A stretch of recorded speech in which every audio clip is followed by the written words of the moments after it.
dans son ADN, en fait, La Rochelle n'y arrive plus. C'est pour ça qu'on peut s'inquiéter jusqu'à la fin de la saison.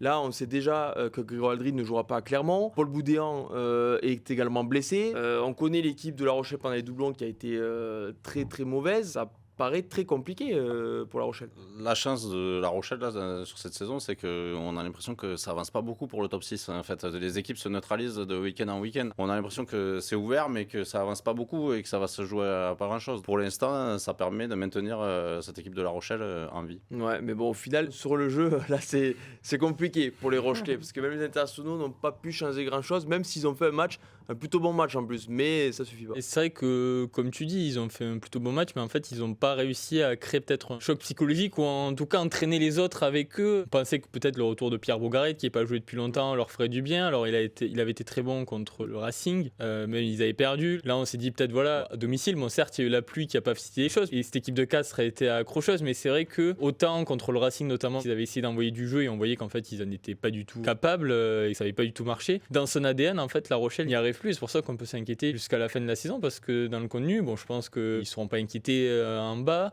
Ça va peut-être être dur pour accrocher le top 6, même si, comme Nicolas dit, ça se regarde beaucoup et ça se tient à pas grand-chose. Mais c'est vrai qu'ils n'arrivent pas trop à écarter de ballon et devant, ils n'arrivent pas non plus à secouer leur adversaire. Donc peut-être faut mettre Oscar Gégo au centre. Ça marche pour l'équipe de France, pourquoi pas pour La Rochelle.